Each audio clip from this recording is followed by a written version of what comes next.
नमस्कार दोस्तों, स्वागत है आपका आपके अपने YouTube channel RBSC online classes में। आज हम बात कर रहे हैं आपके लेसन नंबर 16 के सेकंड पार्ट के बारे में। अगर आपने पहला पार्ट नहीं देखा है तो वो देख लें, उसके बाद अपन बात करेंगे सेकंड पार्ट के बारे में। तो सेकंड पार्ट में देखो, बात करते हैं अपन अगले सिद्धांत के बारे में, जैव उत्पत्ति के भौतिक सिद्धांत। यानी जैव उत्पत्ति यानी जीवों की उत्पत्ति इस धरती पर कैसे हुई, इसके भौतिक सिद्धांत। भौतिक मतलब कुछ आध्यात्मिक सिद्धांत है। आध्यात्मिक मतलब अपन कह सकते हैं जैसे लोगों का मानना है कि भगवान की देन है जीवों की उत्पत्ति, ठीक है, ईश्वर की इनकी देन है। तो वो बात को अगर अपन उसको एक बार के लिए नकार दें तो देखो जीवों की उत्पत्ति कैसे हुई उसके बारे में जानते हैं। तो देखो, सबसे पहले चार्ल्स डार्विन ने कहा था कि जीवों की उत्पत्ति ईश्वर की भूमिका को नकारते हुए कहा कि जीवों की उत्पत्ति प्राकृतिक नियमों से हुई है। तो सबसे पहले वैज्ञानिक था चार्ल्स डार्विन। याद रखना है, चार्ल्स डार्विन वैज्ञानिक था जिसने सबसे पहले भगवान के जो उत्पत्ति को नकारते हुए ये कहा कि जीवों की उत्पत्ति प्राकृतिक नियमों के आधार पर हुई है, उसी के अनुसार हुई है।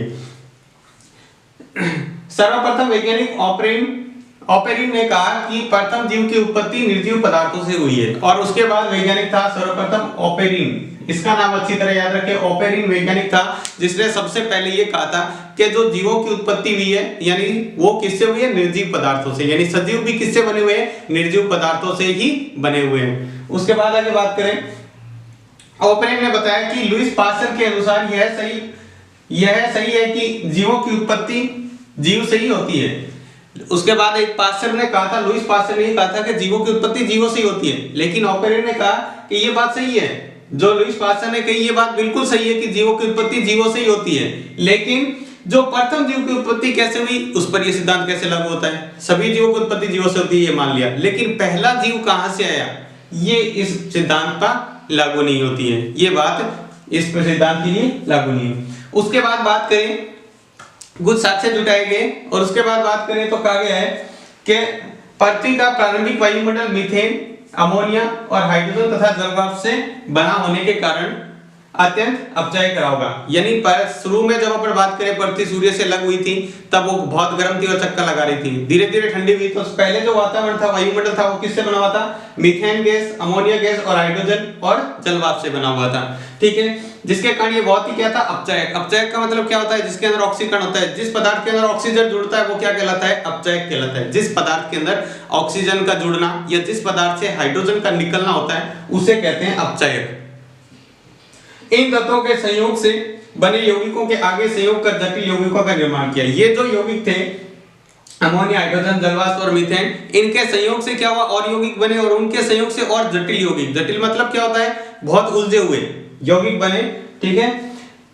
यौगिक का निर्माण हुआ, इन यौगिकों के जीवन की नींव रखी और कहा है कि उन्हीं से क्या हुआ, धीरे धीरे जीवों की उत्पत्ति हुई है। उन्हीं पदार्थों से, निर्जीवों से ही सजीव की उत्पत्ति हुई है। उसके बाद आगे बात करें, स्टैनले मिलर, ऑपरेन तथा हेल्डेन का समर्थन करते हुए प्रयोग किया। देखो, एक वैज्ञानिक यही बात स्टैनले ने भी की थी और इसकी स्टैनले मिलर ने प्रयोग करके ऑपरेन और हार्डेन के प्रयोग को समझाया। ऑपरेन और हार्डेन के प्रयोग को किन्होंने समझाया, स्टैनले मिलर ने प्रयोग द्वारा। इन्होंने जब कही थी वो तो एक बातें थी, सिर्फ काल्पनिक बातें कि ऐसा ऐसा हुआ, प्रयोग करके नहीं बताया। जब तक कोई वैज्ञानिक प्रयोग करके उसको सिद्ध नहीं करता तब तक उस बात को पूर्ण रूप से सही नहीं माना जा सकता। तो फिर उसका देखो प्रयोग किसने किया, स्टैनले मिलर ने। स्टैनले मिलर ने एक बकायदा उपकरण बनाया था, ये इस तरह का जो अपन चित्र में देख रहे हैं, इस तरह का ये उपकरण बना किया था। इसके अंदर प्रयोग किया। तो देखते हैं क्या प्रयोग किया।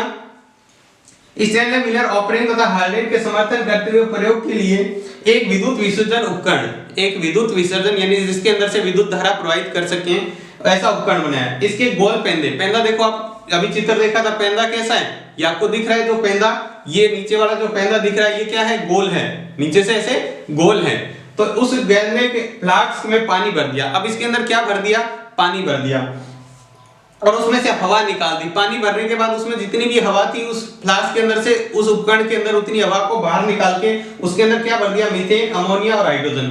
अपने ये तीन ही कहा, पृथ्वी पर ये तीन ही पहले पदार्थ थे, तो उन तीनों को इसको अंदर भर दिया। किस अनुपात में, 2:1:2 में। यानी अपन बात करें मीथेन 2 हाइड्रोजन, अमोनिया का 1 और हाइड्रोजन के 2 में भरकर उसके अंदर भर दिया। उसके बाद क्या किया, विद्युत विसर्जन किया गया। विद्युत विसर्जन मतलब लाइट चालू की। लाइट चालू की तो पानी उबलकर क्या बन गया, वाष्प बनने लगा। तो वो चारों चीजें वापस बन गई। देखो, मीथेन भी है, अमोनिया भी है, हाइड्रोजन भी है और जल वाष्प, पानी को गर्म किया वहां से इलेक्ट्रिक से, तो वो क्या बन गया, जलांश। तो ये चारों ही पहले प्रकार पृथ्वी पर है, तो इनको देखो चारों को अगर करते हैं तो क्या बनता है, किया गया तो उसमें से एमिनो अम्ल, देखो उससे क्या बना, उसका बाद में जो प्रयोग करके कुछ दिनों बाद में, लगभग एक सप्ताह बाद में वापस मिलर ने देखा तो उसके अंदर क्या था, एमिनो अम्ल, एसिटिक अम्ल और कुछ कार्बनिक अम्ल उसके अंदर पाए गए। यानी अपने आप उनसे आपस में प्रयोग, आपस में संयोजन से क्या हुआ, अलग अलग पदार्थ बने, जिसके अंदर एमिनो अम्ल था, ठीक है, एसिटिक अम्ल था और कार्बनिक अम्ल उसके अंदर से अपने आप उसके अंदर संयोग से बन गया, ठीक है। और उसी के माना जाता है कि उसके बाद उसकी इसी तरह से जीवों की उत्पत्ति भी हुई। तो ये जो मिलर ने प्रयोग किया, इसी प्रयोग से क्या हुआ, जो ओपरेन और हार्डेन ने जो बातें कही थी उसका मतलब प्रयोग की पुष्टि हुई कि ये जो बात इन्होंने कही थी वो कुछ हद तक सही है, ठीक है। आप इसको लिख सकते हैं, इसका स्क्रीनशॉट ले सकते हैं।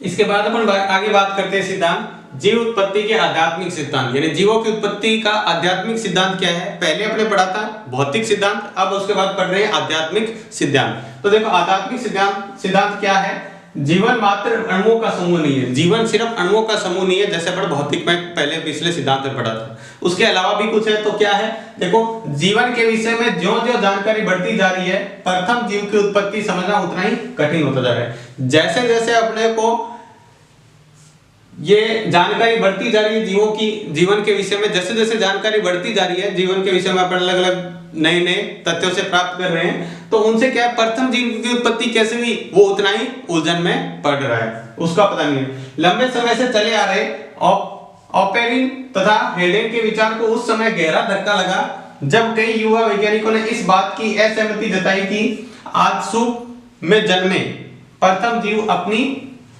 ऊर्जीय आवश्यकताओं की पूर्ति अवायवीय श्वसन द्वारा की होगी। देखो यहां पर क्या मतलब है इसका, देखो जो ओपेरिन और हार्डेन ने जो सिद्धांत दिया था कि जो अवायवीय श्वसन में उनमें वायु को हटा दिया था, वायु हटाने का मतलब वह वायु नहीं है, तो अवायवीय श्वसन, बिना वायु के जो श्वसन होता है वह अवायवीय श्वसन कहलाता है। जहां ऑक्सीजन की उपस्थिति नहीं होती, हवा में ऑक्सीजन होती है, हवा वहां से निकाल देते हैं।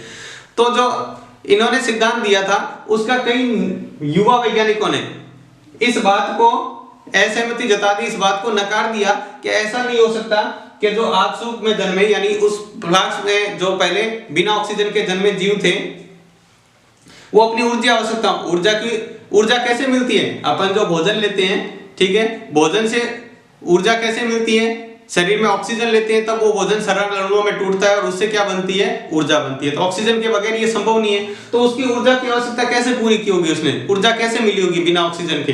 तो इस बात के लिए उन्होंने क्या कर दिया, इस बात को नकार दिया कि अवायवीय श्वसन द्वारा की होगी, बिना वायवीय श्वसन के नहीं हो सकता ऐसा।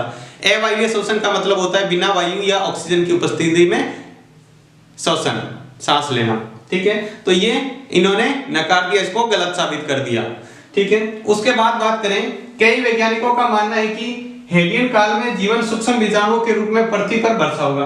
अब देखो कई वैज्ञानिक ये मानते हैं कि जो जीव है, कई दूसरे पिंड से क्या हुई, जीवों की बरसात हुई, बीजों मतलब छोटे छोटे जीवों की बरसात हुई, पृथ्वी पर भी हुई, मंगल ग्रह पर भी हुई, ठीक है। तो उनसे क्या हुआ, फिर जीवन की उत्पत्ति होगी। देखो इसको क्यों सही माना जा रहा है, ठीक है, क्योंकि प्रयोगों से पता चला है, देखो अब प्रयोग से पता चला है, पहले अपन किसका कह रहे थे, वायुमंडल किसका बना हुआ था, मीथेन का, हाइड्रोजन का, अमोनिया का, जलवाष्प का, इनका बना हुआ मानते थे। लेकिन जो नए प्रयोग हुए उनसे पता चला है कि जो पहले वायुमंडल था वो किसका बना हुआ था, sulphur dioxide, carbon dioxide, sulphur dioxide और जल और वाष्प का बना हुआ था पहले जो वायुमंडल था शुरू में, ठीक है।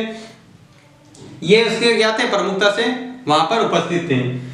और दूसरी बात ये कि हिडियन काल की जो बनी पर्वतें या चट्टानें हैं, उसके अंदर देखो चट्टानों में क्या होता है, जैसे मान लो पहले जीव जंतु थे, ठीक है, वो कहीं चट्टान के अंदर धंस गए, या मान लो पहले चट्टानें इतनी कठोर नहीं थी तो वहां पर वो जीव रह गया और धंस गया, वहीं पर उसको मृत्यु हो गई। तो जीवों के जो पुराने अवशेष मिलते हैं उनसे पता चलता है कि जो सूक्ष्म जीवों का अध्ययन करने से ज्ञात हुआ है कि लगभग 4 अरब वर्ष पहले पृथ्वी पर प्रकाश संश्लेषित जीव उपस्थित थे। देखो लगभग ये पता चल रहा है कि इनके जो जीवों के अवशेष होते हैं, ठीक है, उनसे पता चला है कि लगभग 4 अरब वर्ष पहले भी इस पृथ्वी पर प्रकाश संश्लेषण से भोजन प्राप्त करने वाले जीव उपस्थित थे।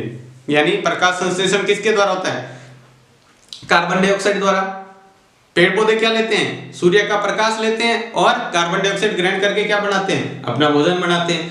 तो वो उपस्थित थे। तो इसका मतलब क्या हुआ कि 4 अरब वर्ष जब पहले जीव उपस्थित थे, तो अपन पृथ्वी का तो सिर्फ मात्र मान रहे हैं 4.5 अरब वर्ष। तो यानी सिर्फ इतने से समय में 0.5 अरब वर्ष में जीव की उत्पत्ति और सब कुछ होना तो संभव नहीं है। तो इसलिए ये माना गया है, क्योंकि इतने सिर्फ 0.5 अरब वर्ष की बात करें, 0.5 अरब वर्ष, इसमें ये सब जीवों की उत्पत्ति होके और इतना जीव यहां तक पहुंच गया। अपन कह रहे जीवों से जीवों की उत्पत्ति हुई, तो इतनी अलग, मतलब इतना उसका डेवलपमेंट नहीं हो पाया था जीवों का। तो ये देखो, अब उसके बाद में बात करें तो इसलिए ये बात सही बताई जा रही है हेडियन काल वाली, कि जीवों की दूसरे ग्रहों से क्या हुई, बीजाणुओं के रूप में, जैसे अपन कह रहे थे ना बरसात हुई, वो बहुत सारे ग्रहों पर हुई और यहाँ पर पृथ्वी पर उसी तरह से जीवन की उत्पत्ति होगी। ठीक है, तो ये एक आधार माना जा रहा है आध्यात्मिक सिद्धांत इस तरह से। इसको भी आप लिख सकते हैं, स्क्रीनशॉट ले सकते हैं। इसके बाद अपन बात करते हैं जीवाश्म उत्पत्ति एवं विकास, यानी जीवाश्म की उत्पत्ति कैसे हुई और उनका विकास कैसे हुआ उसके बारे में। तो देखो, जीवाश्म का मतलब क्या होता है, अपन देखते हैं जीव लाखों वर्षों से, करोड़ों अरबों वर्षों से पहले जीव होते आ रहे हैं पृथ्वी पर। ठीक है, तो अपन उनके साक्ष्य कैसे जुटा सकते हैं, क्योंकि वो पुराने जो जीव जंतु होते हैं वो क्या हो जाते हैं, धीरे धीरे विलुप्त हो जाते हैं, खत्म हो जाते हैं, लेकिन उनके बारे में अपन अभी भी पता लगा रहे हैं। जैसे डायनासोर, अभी जो वर्तमान में किसी ने नहीं देखा होगा डायनासोर कैसा है एक्चुअल में, लेकिन फिर भी अपन उसके बारे में प्रमाण जुटाएं। तो वो कैसे जुटा पाते हैं, उसको कैसे देते हैं, उसको देखो, प्राचीन जीवों की निशानियों को ही जीवाश्म कहते हैं। जो प्राचीन जीव थे, जैसे अपन डायनासोर बात करते हैं, डोडो पक्षी और ये थे, इनकी बात करें तो ये क्या है, पहले यहाँ पर थे, लेकिन उसके जीवाश्म यानी प्राचीन समय में क्या हुआ, लाखों वर्ष पहले ये क्या हुए, जीवों को मिट्टी में दब जाने से जीवाश्म बने। ये मिट्टी में दब गए और उनके अपन जो अवशेष मिलते हैं उनसे, उनके अध्ययन से अपने को पता चलता है कि इस तरह का ये जीव रहा होगा। ठीक है, तो उसको अपन जीवाश्म कहते हैं, उनकी निशानियों से जीवाश्म मिलते हैं। अब उसके बाद में बात करें, देखो कुछ जीव ऐसे हैं, जैसे अपन बात करें बर्फ में, अभी जो पहले पुराने उस समय के बर्फ में धसे हुए मरे हुए जीव ऐसे मिले हैं जिनको अभी देखने पर ऐसे पता लगता है कि कुछ ही समय पहले मरे। जैसे बात करें हाथी जैसा एक जानवर है, बर्फ में ऐसे ढका हुआ मिला था जैसे कुछ ही समय पहले इसकी मृत्यु हुई, लेकिन वो कब का है, बहुत पुराना है, उस समय का, बहुत पुराने समय का है। तो ऐसे उनके बारे में पता लगता है। और उसके बाद अपन बात करें जैसे अंबर तथा लाख, अंबर के बारे में आपने पढ़ा, अंबर क्या होता है, एक प्रकार का पत्थर होता है। लाख संवर्धन के बारे में अपने पिछले पार्ट में पढ़ा था, लाख संवर्धन लाख कीट से बनता है। ठीक है, तो इनमें इस प्रकार के जीव ऐसे दबे हुए मिले हैं, जैसे उनके क्या है, धीरे धीरे जीव तो वो खत्म हो जाते हैं, इनके अंदर दब गए तो वो धीरे धीरे जीव तो खत्म हो जाते हैं, लेकिन उस तरह की आकृति बन के वहां के अंदर रह जाती है। जैसे मान लो ये मार्कर है और आपको इस पे अंबर के अंदर धस गया, मार्कर तो धीरे धीरे क्या हो जाएगा, मान लो ये लकड़ी का होता तो धीरे धीरे खत्म हो जाएगा, मिट्टी के अंदर मिल जाएगा, लेकिन ये जो आकृति ऐसी कैसी उसके अंदर बन जाएगी। तो ऐसे ही जीव के क्या हुए, कुछ आकृतियां वहां पर उसके अंदर बन गई, जिनको क्या बोलते हैं, उन आकृतियों को आर्कियोटेरिप्स चित्र, आर्कियोटेरिप्स बोलते हैं उनको, चित्रों को। ठीक है, आर्कियोटेरिप्स जीवाश्म द्वारा पक्षियों की उत्पत्ति रेंगने वाले जीवों से होने की पुष्टि हुई है। ऐसा पता चला है कि पक्षियों की उत्पत्ति कैसे हुई है, रेंगने वाले जीवों से। ये किसके से पता चलता है, आर्कियोटेरिप्स जीवाश्म, जो आपको बताया अंबर या लाख में धंस जाने से वो जीव तो धीरे धीरे खत्म हो जाते हैं, वापस मिट्टी में मिल जाते हैं, लेकिन वैसी आकृति बन के वहां चित्र के रूप में रह जाती है।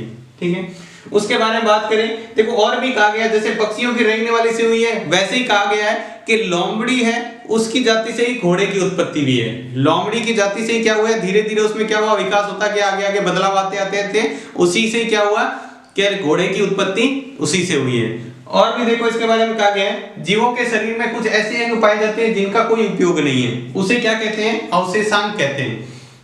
देखो बहुत सारे जीव ऐसे होते हैं जिनके शरीर में कुछ ऐसे अंग पाए जाते हैं जिनका कोई यूज नहीं होता, कोई काम नहीं होता, उनको अवशेषांग कहते हैं। जैसे अपने मानव के शरीर में भी पाई जाती है, एक तो अपन बोलते हैं अकलदाढ़, ये लगभग 18 से 25 वर्ष के बीच में आती है, अपने 18 से 25 वर्ष के बीच में ये दाढ़ आती है, इसको अकलदाढ़ बोलते हैं। तो अपने खाना खाना तो पहले ही स्टार्ट कर देते हैं, उससे पहले भी खा सकते हैं, सब कुछ काम होता है, लेकिन इसका कोई यूज नहीं। अगर ये मानो नहीं भी हो तो भी अपन उसी तरह से काम चलता रहेगा। तो ये तो हो गया अकलदाढ़।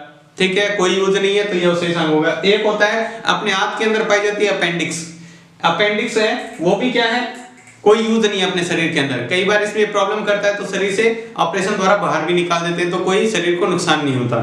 ठीक है, अपेंडिक्स क्या था, पहले ये माना जाता है कि अपेंडिक्स जो पहले वाले जो लोग थे इतने समझदार नहीं थे, तो वो कुछ भी लकड़ी वगैरह और ये खा लेते थे। जो लकड़ियों में होता है सेल्यूलोज, तो वो अपने जो आते हैं वो पचा नहीं पाती थी, तो ये अपेंडिक्स क्या करती थी, उनका पचाने का काम करती थी। जैसे मान लो कोई भी चीज खा लिया आपने, कागज खा लिया, ये सारे तो कागज वगैरह तो पच जाते, लकड़ी खा लिया तो वो जल्दी से, पत्ते खा लिए तो वो पचते नहीं है सीधे, तो उनको पचाने के लिए काम करती थी। लेकिन धीरे धीरे इंसान को जैसे समझ आई तो वो तो खाना बंद कर दिया, तो ये इसका कोई यूज नहीं रह गया। तो ये क्या है, अवशेषांग। तो आज की क्लास में बस इतना ही। आपको क्लास अच्छी लगी है तो प्लीज लाइक और सब्सक्राइब करें। और आपको फिर से कह देते हैं, आपको जो सभी लेसन आपके साइंस के वो सभी कराए जाएंगे आपको। ठीक है, आप जो कमेंट करते हो, कुछ बच्चे तो बहुत ही अच्छा कमेंट करते हैं, मुझे पढ़कर बहुत अच्छा लगता है और उससे मुझे मोटिवेट होता है और आगे वीडियो बनाने के उत्साहित होते हैं। ठीक है, तो आप कमेंट इसी तरह करते रहें। ठीक है, अच्छे अच्छे कमेंट। तो आज की क्लास में बस इतना ही, धन्यवाद।